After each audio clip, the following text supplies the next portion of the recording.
So, narcissism. We throw that word around a lot, right? But what really causes it? Well, it turns out the answer isn't what many people thought for a very long time. Let's dive into the science behind how this really complex trait develops and, how some good intentions in parenting can actually go wrong. All right, I want to start with a number that's, well, it's pretty staggering. 82%. What on earth could this represent? It speaks to the huge and often hidden damage that narcissism can leave behind. Yeah, you heard that right. An astonishing 82% of the partners of people with narcissistic traits end up meeting the diagnostic criteria for an anxiety disorder. This isn't just about having a difficult partner. We're talking about deep, lasting psychological harm that ripples out from one person to those closest to them. So that just begs a question, doesn't it? If the impact is that severe, where does it all begin? What are the actual roots of a trait that causes so much pain, not just for the people around them, but for the individual too? Okay, so before we jump in our time machine and go back to childhood, let's really get a handle on the full scope of the problem in adulthood. See, narcissistic traits don't just exist in a bubble. They create this powerful ripple effect of conflict that touches pretty much every part of a person's life. In relationships, for example, a real lack of empathy and a deep need for control can lead to things like gaslighting, making someone doubt their own reality. In families, kids might be treated more like accessories, extensions of the parent's own ego, instead of as individuals. And then in friendships and careers, that initial charm that can be so captivating, it often fades away, revealing jealousy and conflict underneath. It's this whole pattern of instability. And this right here, this shows one of the most toxic family dynamics that can pop up. You've got the golden child, who's put on a pedestal and has to carry all the parents' dreams. And then you have the scapegoat, who gets blamed for, well, everything. It forces kids into these rigid, unhealthy roles and can totally poison their sense of self. And while all this external damage is easy to see, it is so important to understand the struggle happening on the inside. That constant grinding need for admiration, paired with a deeply fragile self-worth, it's an incredible burden to carry. This quote reveals a tragic truth. The harm of narcissism is also turned inward, making it one of the highest risk personality disorders out there.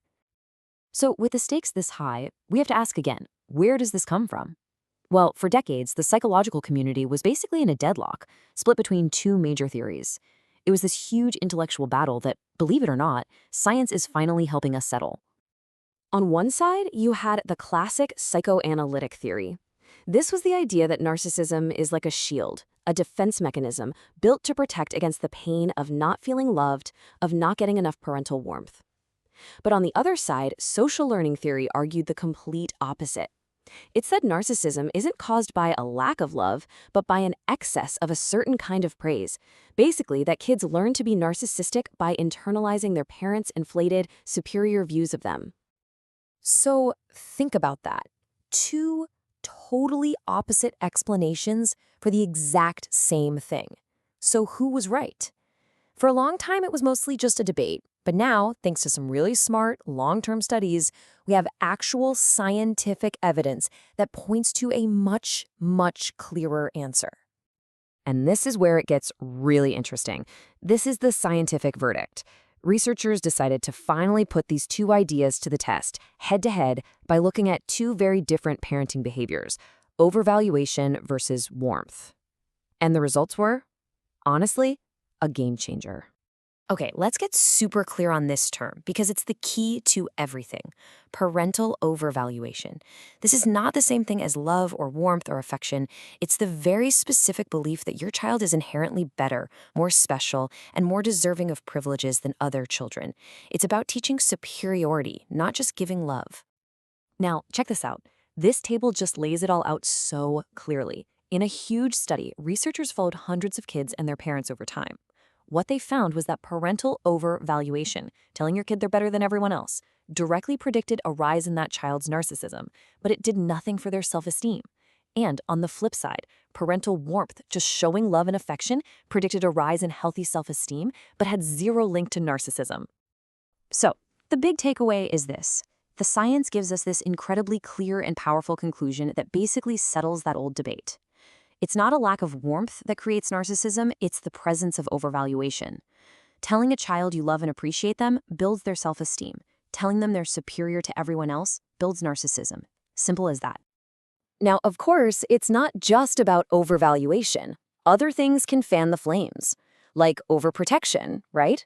Shielding kids from every single failure means they never learn how to bounce back. Or being too lenient with no clear rules. That can definitely breed a sense of entitlement, and that entitlement rage you see when their demands aren't met instantly. But the research gets even more granular than that. It actually turns out that the influence of these parenting styles isn't always identical between mothers and fathers. There are some really interesting nuances here. What the studies found was pretty specific.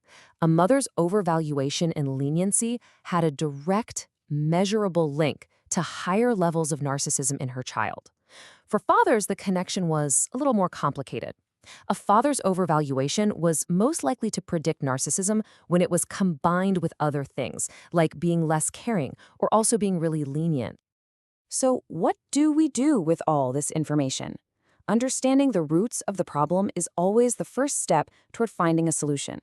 And this science really does offer us a clear path forward on how to build confidence in our kids without accidentally fueling narcissism. The first takeaway is just crystal clear. Love, warmth, affection, that is the absolute bedrock of a child's mental health. These are the key ingredients for building genuine, strong self-esteem. And the data is undeniable. Warmth does not cause narcissism. Period. And here's the other side of that coin. While warmth is the foundation, the real key to preventing narcissism is making sure you don't put a child on a pedestal of superiority. It's about teaching them they are worthy and loved, yes, but not that they are somehow better or more entitled than everybody else. And that really leaves all of us with a big, vital question to think about, doesn't it? The challenge is finding that delicate balance, cherishing our children for the amazing, unique individuals they are, while at the same time teaching them empathy, respect, and their place within a community of equals. Mastering that balance might just be the most important thing we can do to raise a healthier, more connected generation.